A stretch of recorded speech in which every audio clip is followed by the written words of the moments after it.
بسم الله الرحمن الرحيم. نحمده ونصلي على رسوله الكريم. أما بعد فأعوذ بالله من الشيطان الرجيم. بسم الله الرحمن الرحيم. ولم نعمركم ما يتذكر فيه من تذكر وجاءكم النذير فذوقوا فما للظالمين من نصير. وقال رسول الله صلى الله عليه وسلم: بئس العبد عبد سهى ولها ونسي المقابر والبلا. صدق اللہ وصدق رسولہ النبی الکریم. تیرے محبوب کی یا رب شباہت لے کے آیا ہوں، تیرے محبوب کی یا رب شباہت لے کے آیا ہوں، حقیقت اس کو تو کر دے میں صورت لے کے آیا ہوں. رحمت حق بہا نمی جوید، رحمت حق بہا نمی جوید. معزز و محترم بھائیو، اللہ جل جلالہ و عم نوالہ نے ہمیں زندگی دی ہے اور یہ زندگی اللہ کی امانت ہے، اور ہمارے انسانیت کی اصطلاح میں اور ہمارے قانون میں بھی یہ ہے، جب کسی کو کوئی چیز امانت دی جاتی ہے تو کسی بھی وقت اس سے واپس لی جا سکتی ہے، اور واپس لینے میں اس کو ملامت نہیں کی جاتی، نہیں کیا جاتا، اور نہ یہ کہ وہ اس امانت کو اس میں خیانت کرے تو وہ آدمی بہت برا لگتا ہے. اسی وجہ سے جو امانت دینے والا ہوتا ہے وہ پر اعتماد ہوتا ہے، اس آدمی پر اس کا اعتماد ہے، بھروسہ ہے کہ یہ میری چیز کا حفاظت کرے گا. میں نے جو چیز ان کو امانت دی ہے اس کا یہ بھرپور خیال کرے گا، اور جس کو امانت دیا گیا ہے وہ بھی اس کا خیال کرتا ہے، اپنی چیزوں سے زیادہ اس کے سامان کا، اس کی چیز کا حفاظت کرتا ہے اور اس کا خیال رکھتا ہے، نگہداشت کرتا ہے. وجہ یہ ہے کہ اس کو پتہ ہے کہ اس آدمی نے مجھ پر بھرپور اعتماد کیا ہے، ایسا نہ ہو کہ اس کے اعتماد کو ٹھیس پہنچ جائے. بئی وجہ وہ اس کی بہت نگہداشت رکھتا ہے، خیال رکھتا ہے. تو اللہ جل جلالہ نے زندگی ہمیں امانت دی ہے، اس میں ہم اللہ جل جلالہ کو خوش کریں، اور اللہ جل جلالہ کی امانت جب بھی اللہ چاہے وہ واپس لے لیں گے. تو امانت کی حفاظت کرنا ہے، اور حفاظت یہ ہے کہ اللہ تعالیٰ نے اس امانت کو جس طرح اس کے خیال رکھنے کا ہمیں بتایا ہے اسی طرح ہم وہ زندگی گزاریں. اللہ جل جلالہ ارشاد فرماتے ہیں یہ جو تو اس زندگی کے بارے میں اللہ جل جلالہ قیامت کے دن سوال کرے گا. اس زندگی کے بارے میں جو اللہ نے ہمیں عطا کیا اس کے بارے میں اللہ جل جلالہ سوال کرے گا، اس کے بارے میں پوچھا جائے گا. اللہ جل جلالہ ارشاد فرماتے ہیں اولم نعمرکم ما یتذکر فیہ من تذکر وجاءکم النذیر. کیا ہم نے تمہیں اتنی عمر نہیں دی تھی کہ اس میں تم نصیحت حاصل کر سکو؟ اور نصیحت حاصل کرنے والا اس سے نصیحت حاصل کر لیتا. مزید یہ کہ تمہارے پاس ڈرانے والا بھی آیا تھا، من تذکر وجاءکم النذیر، تمہارے پاس ڈرانے والا بھی آیا تھا. تم خود بھی اس سے نصیحت حاصل کر سکتے تھے، لیکن اس کے علاوہ مزید یہ کہ اس اللہ جل جلالہ نے تمہارے پاس ڈرانے والا بھی بھیجا تھا. تو علماء کرام اس ڈرانے اور نذیر کے بارے میں کئی اقوال ہے، تفسیر کرتے ہیں، کئی تفسیریں ہیں. پہلا تفسیر اس کا یہ ہے،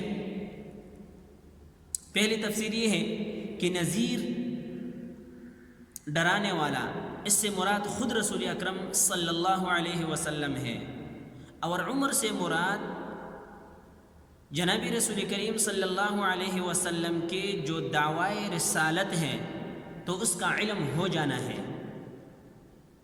دوسری تفسیر علماء کرام یہ کرتے ہیں کہ ڈرانے والے سے مراد قرآن مجید ہے، اور عمر سے مراد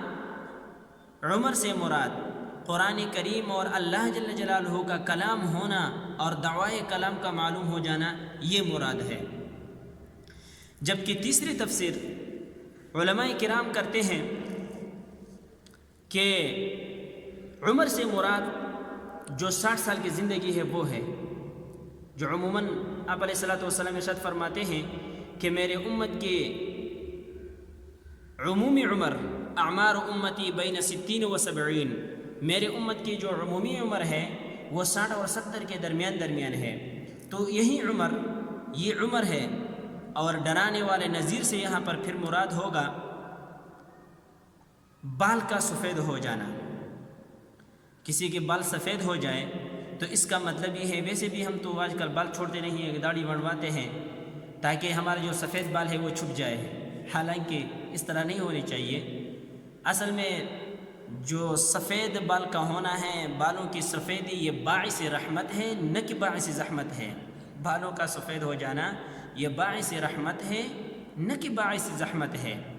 اور بالوں کی سفیدی یہ ڈرانے والا ہے، یہ ایک علامت ہے، ایک جھنڈی ہے کہ رسول اللہ صلی اللہ علیہ وسلم ارشاد فرماتے ہیں کہ سفید بالوں والوں کو قیامت کے دن اللہ جل جلالہ عذاب نہیں دیں گے۔ سفید بال والوں سے اللہ کو حیا آتی ہے، خود اللہ جل جلالہ کچھ بہانے ڈھونڈتے ہیں تاکہ کسی بھی بہانے کی وجہ سے میرا یہ بندہ یہ پاس ہو جائے، فیل نہ ہو جائے، بس کسی بھی طریقے سے اس کے مارکس اور اس کے نمبرات وہ زیادہ فرماتے ہیں تاکہ یہ فیل نہ ہو جائے، پاس ہو جائے، کسی بھی طریقے سے ہو، تو اس کے لیے بہانے ڈھونڈتے ہیں۔ اس لیے علماء کرام فرماتے ہیں کہ رحمت حق بہانمی جویت، رحمت حق بہانمی جویت، رحمت حق بہانمی جویت، اللہ جل جلالہ کی بخشش، اللہ جل جلالہ کی رحمت اور مغفرت یہ بہانہ ڈھونڈتی ہے، بہا نہیں ڈھونڈتی۔ بہا قیمت کو کہتے ہیں، تو ہم کہتے ہیں نا بیش اور بہا، تو قیمت نہیں ڈھونڈتی، قیمت نہیں مانگتی، بلکہ اللہ جل جلالہ کی رحمت یہ بہانہ ڈھونڈتی ہے تاکہ کسی بھی طریقے سے یہ بندہ پاس ہو جائے، فیل نہ ہو جائے۔ اور پھر داڑھی کا سفید ہو جانا اور اللہ والوں کا نقل اتارنا، اللہ والوں کے جیسا ہونا، اپنا شکل و شبہات اس جیسے بنانا، اور پھر آپ علیہ الصلوۃ والسلام تو ہمارے لیے سب سے بہترین آئیڈیل ہے۔ تو اسی وجہ سے کہتے ہیں نا کہ تیرے محبوب کی یا رب شباہت لے کے آیا ہوں، تیرے محبوب کی یا رب شباہت لے کے آیا ہوں، حقیقت اس کو تو کر دے میں صورت لے کے آیا ہوں۔ میں تو شکل و شبہات بنا دیے، لیکن حقیقت میں تو اس کو تبدیل کر دے میرے مولا۔ تو اگر ہم اس طرح جائے اس صورت میں، من تشبہ بقوم فہو منہم، جو جس کے مشابہت کرے گا قیامت کے دن اللہ جل جلالہ ان لوگوں کے ساتھ ان کا حشر کرے گا، ان لوگوں کے ساتھ اللہ جل جلالہ ان کو اٹھائیں گے۔ تو ہمارے اس سے مطلب نہیں کہ کوئی کالا ہو، کوئی گورا ہو، نہیں، بلکہ جو آپ کے نبی کی طریقے ہیں، آپ علیہ الصلوۃ والسلام کے مشابہت، آپ علیہ الصلوۃ والسلام کی طرز زندگی، طرز عمل، یہ ہمارے لیے سب سے بہترین نمونہ ہے۔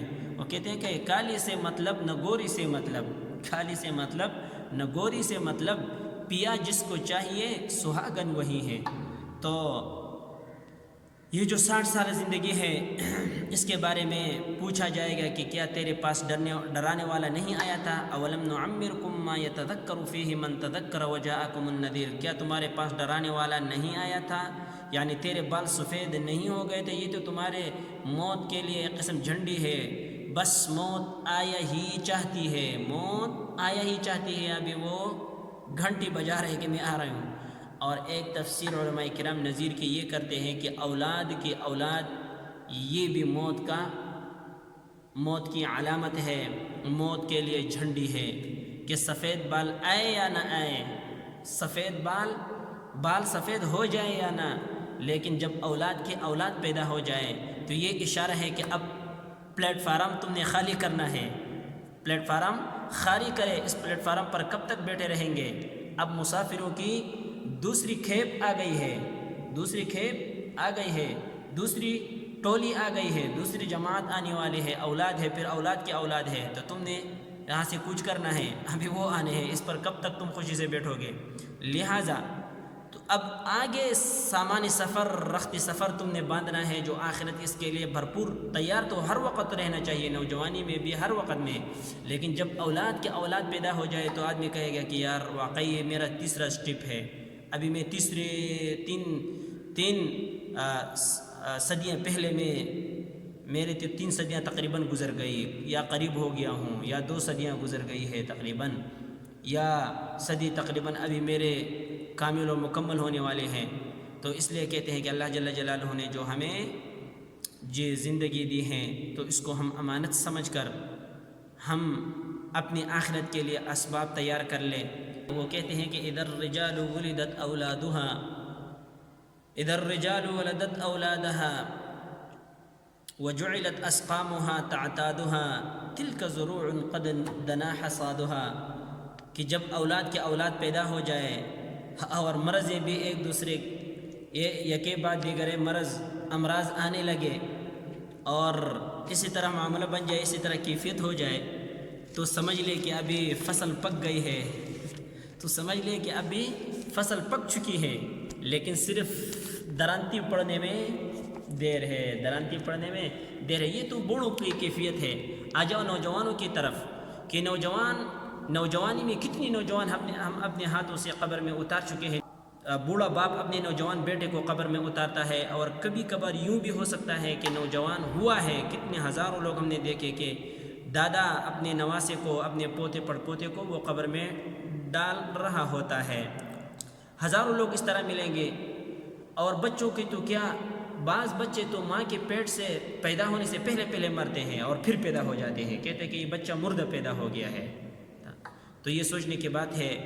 عمر یہ اللہ جل جلالہ کی امانت ہے، اس کو ہم اللہ کی امانت سمجھ کر زندگی گزارے، خیال کرتے رہیں گے تو انشاءاللہ یہ تو پھر ماشاء یہی تو عقل کا تقاضا ہے. اور ایک تفسیر تو علماء کرام نے اس کی نظیر کی عقل کی بھی کی ہے کہ عقل یہ تو انسان کو یہ ڈرانے والا یہی عقل ہے کہ انسان اپنے عقل سے سوچے. وہ کہتے ہیں نا کہ اصل میں حقیقت میں ہم بالغ ان لوگوں کو کہتے ہیں، ان بچوں کو بالغ کہتے ہیں کہ جو اچھے اور برے میں تمیز کر سکے، اور جو بالغ ہو جائے، شادی کے قابل ہو جائیں، اور آگے مطلب یہ ہے کہ ان پر اللہ کے حقوق اور فرائض وہ نافذ ان پر ہو جائے، تو اسی کو ہم کہتے ہیں اللہ کے احکامات کے مکلف بن جائے، تو اسی کو ہم بالغ کہتے ہیں.